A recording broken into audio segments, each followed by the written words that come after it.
Today in Lahore, there are just about 15 Parsis totally. We don't worship fire. It is only a sacred symbol. We believe in one God.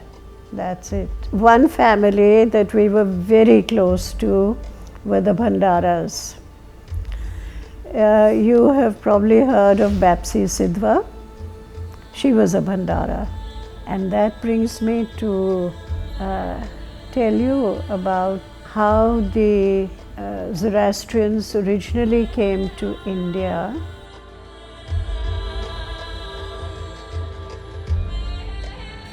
Well, I suppose I should go back to my childhood, which is pre-partition. I was born in 1942, and it was undivided India. My mother belonged to Bombay. It was Bombay then, Mumbai now. My father belonged to Lahore. So when my mother married, obviously she came to live in Lahore. But when I was born, she went back, you know, to have her child, her baby in Bombay. So I was born in Bombay, but of course lived all my life here in Lahore. I was the second child. The first child was my sister. Her name was Rati.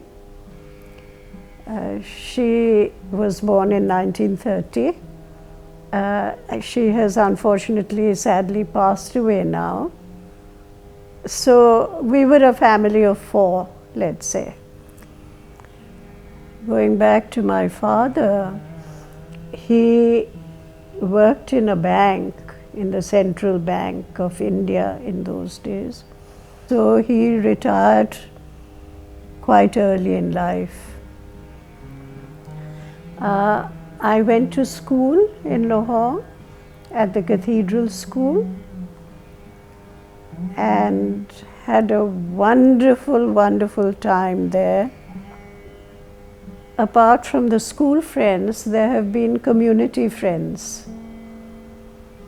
And another close friend is my friend Amy King, who lives not far away from here. We've also known each other since childhood, but we came closer together when we were at college, at Kinnaird College. So I suppose that is the next stage in my life, where I went to Kinnaird College and again had a wonderful time there. Wonderful, dedicated teachers. They were not only teachers, they were mentors. And I consider myself very, very fortunate, you know, to have studied at that time. One family that we were very close to were the Bhandaras. You have probably heard of Bapsi Sidhwa. She was a Bhandara. Peshutan Bhandara, Bapsi's father, and my father went to school together at St. Anthony's. And later in life, Peshutan owned the Murray Brewery, and he had his shop in Commercial Building, and this was a wine shop.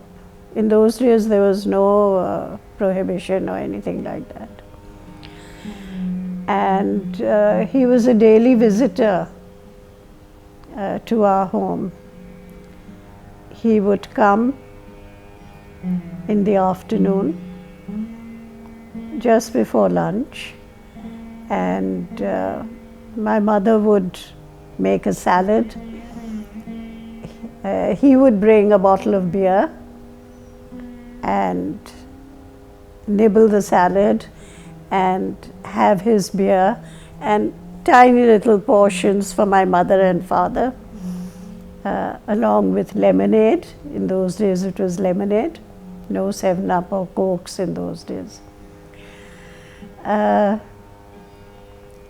he would have his beer, have the salad, and go home down the road for lunch, his lunch, and we would have our lunch.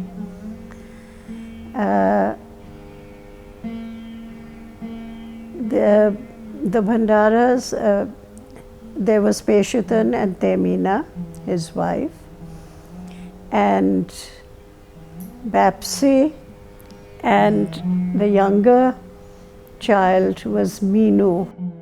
A third child was born much later. His name was Firoz.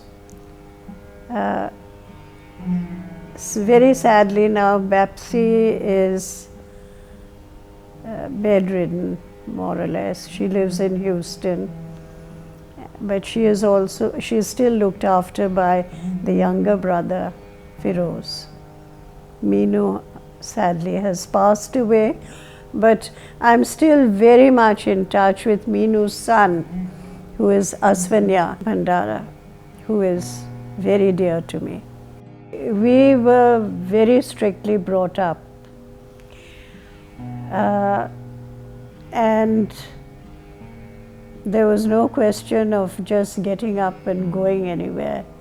You had to tell your parents who you were going with, where you were going, what time you would come back.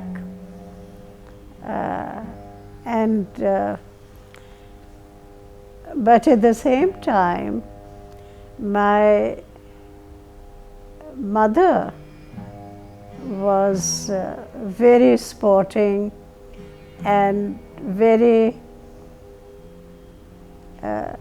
full of life herself. And I remember one of the joys of her life was going once a week to the cinema. And so I would also be taken to the cinema. And we would go to the afternoon show, to the Plaza or to the Regal. There were these two cinemas. The Plaza was just opposite, the police lines on Queen's Road. And the Regal was just off the Mall. And later on, the third cinema that came up was the Odeon. So that was one, outing. And then, yes, sometimes we would have a birthday party, but I remember, again, everything was so simple. I remember one birthday when 2 or 3 of our Parsi friends, daughters, were invited, and the gifts they brought, a tin of jam, a bottle of something, that was the gift. Everything was simple. There was, I think, a bakery on Beeden Road owned by the Irani family. There used to be community gatherings. For instance, at Navroz, we would all gather at the YMCA on the Mall. And, there would be sports for the children. And then later on, they would have some skits and, little bit of entertainment, jokes and skits and things like that. And then there would be dinner. So this was the typical kind of community celebration. Or there would be, another gathering for the Prophet's birthday, which is usually in August. A similar kind of get together. In the old days, it used to be the YMCA, and then later on, the Awaris were very kind, and they used to treat us to dinner at the Avari. So for many, many years, thanks to the Avari family and their generosity, we would have our gatherings at the Avari Hotel. And now, with such a small number, we usually just go Dutch to a restaurant somewhere, and each one, shares. So it's changed, the pattern. And then if you come to the cuisine, my mother used to cook herself, and the dish that everybody talks about is something called dhan sak. The dhan is the rice, which is a caramelized brown rice, and the saag is actually a combination of 5 or 6 different dals, lentils, which are cooked together along with meat or chicken. In the old days, chicken was very expensive and everybody ate meat. And as Parsis, we never ate beef. It was never cooked in our home. We would eat meat. And that brings me to tell you about something you probably know about how the Zoroastrians originally came to India. They arrived from what was then Persia, today Iran, in boats, and they landed at a place called Diu, and the ruler of that time said, sorry, our country is full, we cannot accommodate you. And in order to illustrate, he produced a bowl of milk, which was full to the brim. So the leader of the Zoroastrians said, he put some sugar in the milk, and he said, we will not disturb you, we will sweeten the milk, we will adopt your culture. And this was a Hindu ruler, and for the Hindus the cow was sacred. So to this day, many Zoroastrians never eat beef because of that pledge, that oath which was taken at that time. And so in our house, my mother never cooked beef. It was always mutton. And in those days it was mutton because chicken was very expensive and we couldn't afford it. So that's dhan sak, one dish. The other is something called ras chawal, which is basically, again, a kind of brown rice and a very watery shorba, maybe with potatoes or meat or chicken or whatever it is. And then there is khichdi, which is for us yellow rice, rice which is been made yellow with turmeric, and it's very often with mince, keema. So it would be khichdi keema. And then the other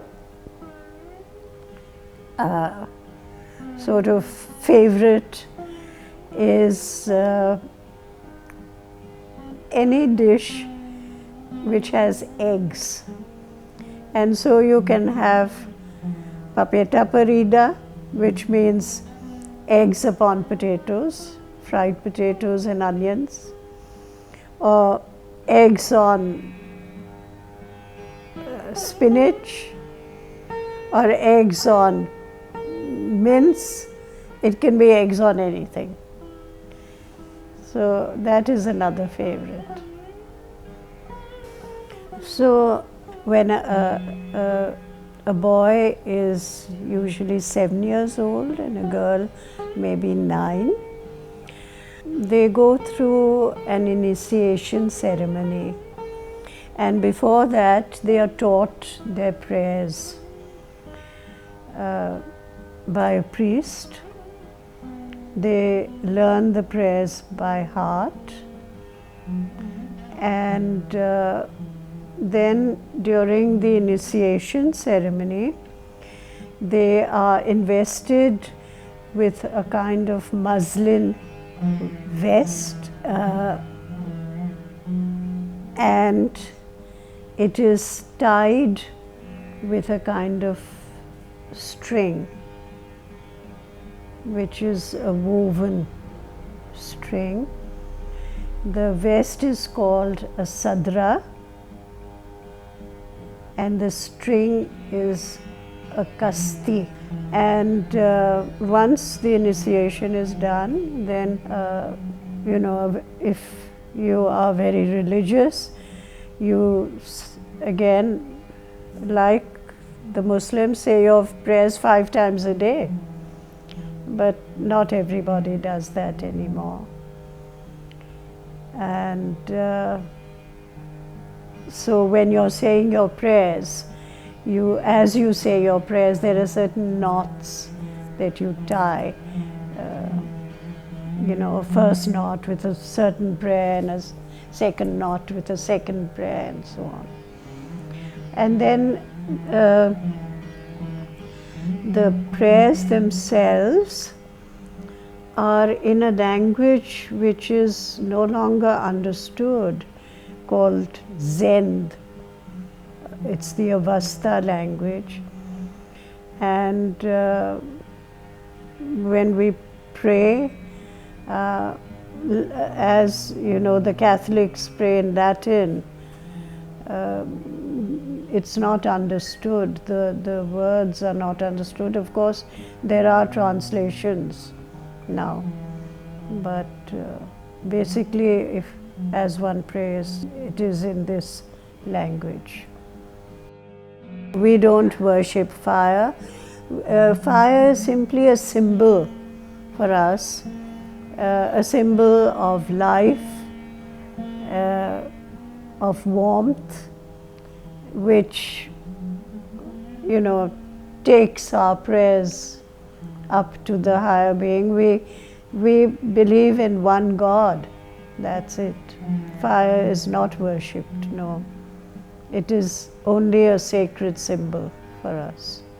When the first settlers came, as I said, they landed in India, and then they took the fire, they came with their fire, and that fire was taken to a small little town called Udwada, where it still burns today. It has been kept alight. It still burns there today. And Udwada is considered a place of pilgrimage for many Parsis. I remember being taken there as a child. by my mother. The temple is called an Agyari, Ag, an Agyari. The temple was originally donated by my grandfather, Adesha Cooper, and the original temple was on Rattigan Road. It was his personal bungalow, which my grandfather donated to be used by the community, and it's over 120 years old, that fire. Later on, because Rattigan Road, became so out of the way, and many of the Parsis either lived on Hall Road and then later on in Gulberg, the fire was then shifted to the temple where it is today.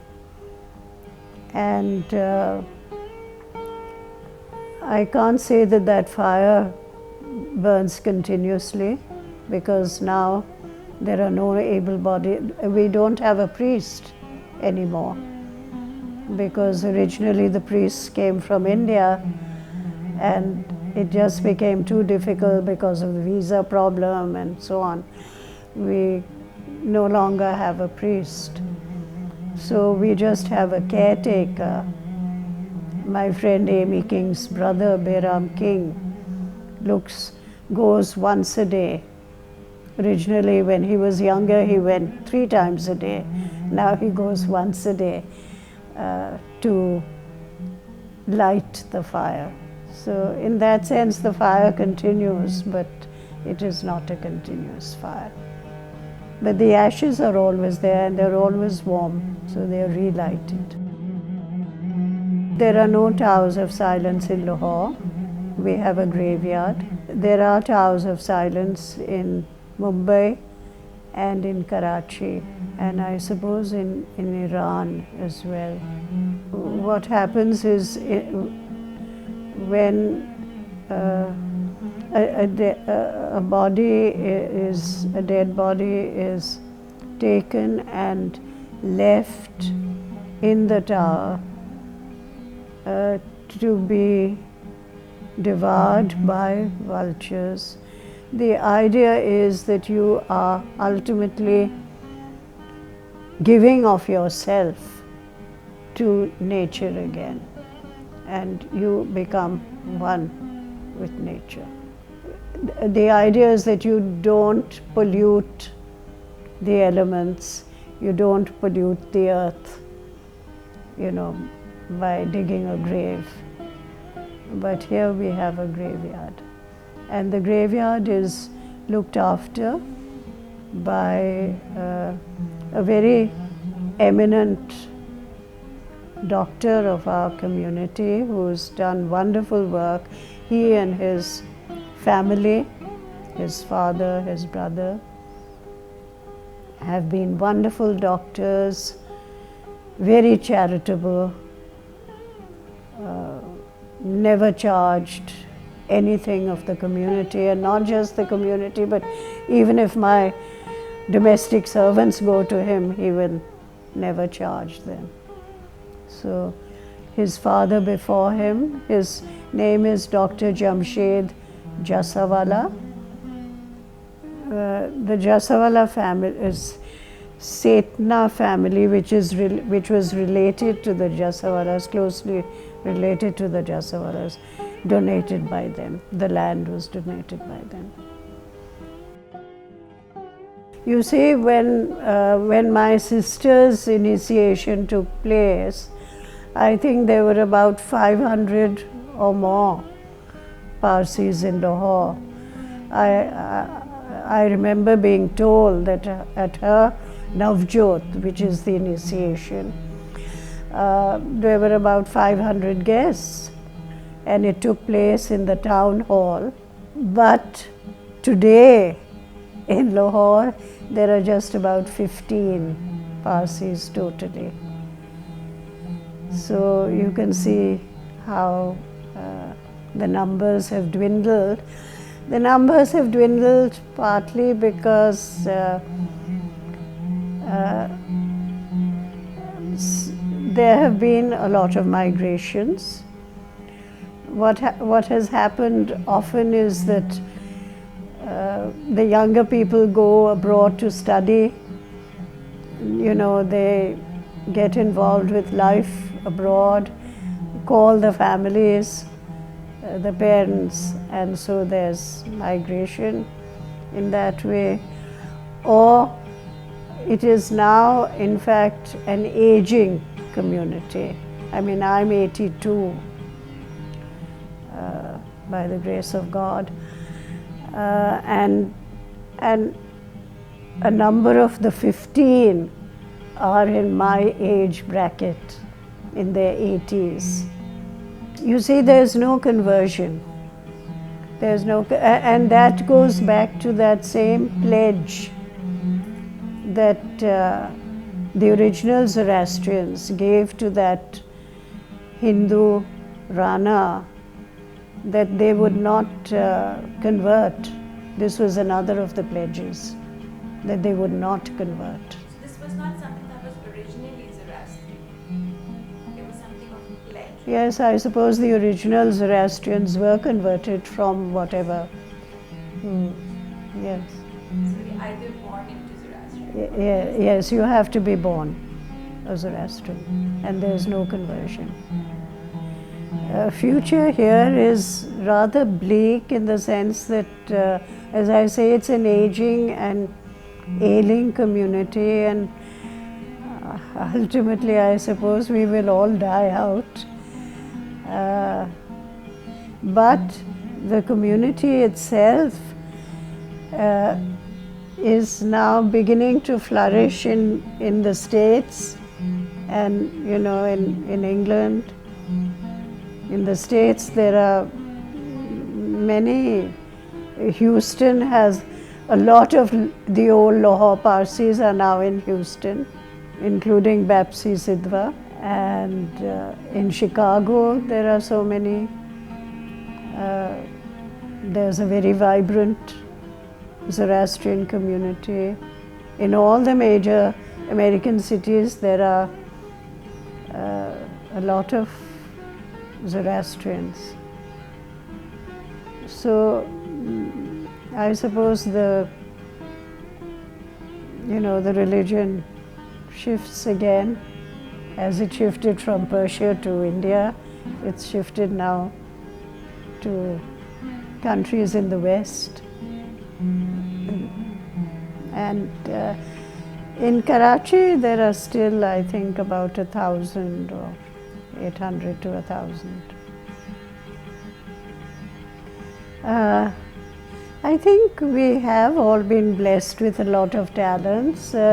You may have heard of Jimmy Engineer. There are 2 exhibitions on, or one after the other, at NCA and the museum. So yes, there is a lot of talent, and also a lot of us have been into education. My friend Amy King, who I was mentioning earlier, taught for a lifetime at the Convent of Jesus and Mary. I taught for a lifetime at Kinnaird.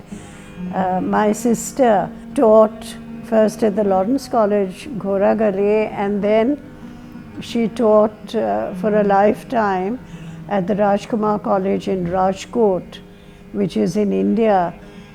I mean, those are just 3 examples where a lifetime has been spent teaching, in the teaching profession. Good thoughts, good words, good deeds. Sums up everything. And it's been an honor for me that you've taken an interest, and honor to our religion also, that you should take an interest. So thank you for that. Thank you for taking all this trouble spending so much time, coming such a distance. So thank you.